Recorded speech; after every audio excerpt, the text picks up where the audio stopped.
Jesus dahil sa ating mga kasalanan at muling binuhay upang tayo maituring ng Diyos na matuwid. Grabe ang ginawa, ano?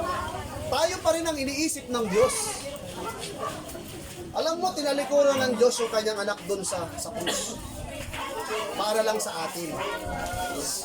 Kaya dapat ma-realize at maisip natin na mabuti ang Diyos sa ating mga buhay. Ano man ang pinagdadaanan nyo ngayong hirap, ano man ang kalagayan nyo, kasi hindi naman ito yung tunay natin, tirahan na eh. Tayo yung mga estranghero lang dito sa lupa. Ang tunay na tirahan natin dun sa langit. Sa langit yun ba? Kung sa langit ka, kung mayroon kang Kristo, kung tinanggap mo at sinampalatayanan ng Diyos na si Kristo sa iyong buhay. Ano po ba? Ano po ang pupuntahan ng tao?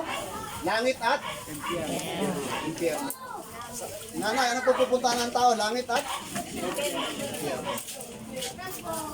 Dalawa lang po. Mamimili lang po tayo. Sa impyerno po, mainit. Hindi ho namamatay ang apoy doon. Pati mga uod buhay. Habang pinaparusahan po tayo. Doon sa langit po, may aircon doon. Masarap ang buhay. Hindi ka naiiyak doon. Wala nang pagkakantahan. Wala nang gutom, Mr. Berlin. Hindi ka na magluluto. Yes. Amen. Ha? Hindi ka na mamatay.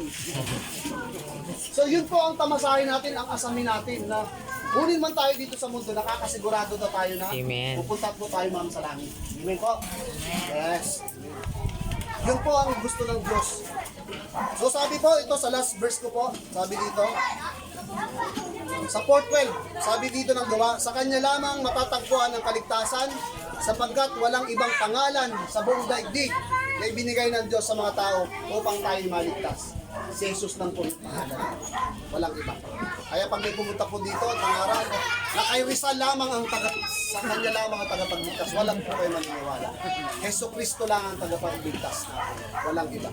At ang sabi sa Marcos 16:16, ang sumampalataya at mabautismuhan ay maliligtas. Datapwat ang hindi sumampalataya ay parurusahan. So sasampalataya tayo?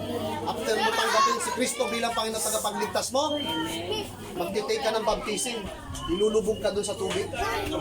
Kasi ang meaning ng baptism is baptiso, yung nilubog sa tubig. Pag nilubog ka kasi sa tubig, pag ahon mo, ikaw ay bago ka ng nilalang.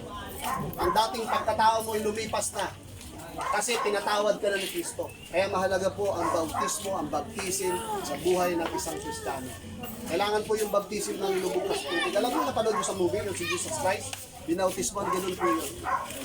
At kailangan natin sumampalataya, magkakasama po yan, sampalataya, bautismo. Sabi sa John 1:12, kung sumampalataya, ano pa? At sumampalataya sa Diyos, itatawagin niyang anak ng Diyos. Kailangan po tayo sumampalataya. So dahil ang lahat ay nagkasala, at may sumpa ang kamatayan, so kailangan natin si Kristo sa ating buhay. Kunin man tayo, mamatay man tayo ngayon, pero kung may Diyos po tayo, mamatay, may Kristo tayo sa buhay, nakakasigurado po tayo na ang pupuntahan natin ay langit na bayan. So, yun lang po, pwede po kayong tumayo para ipanalangin ko kayo.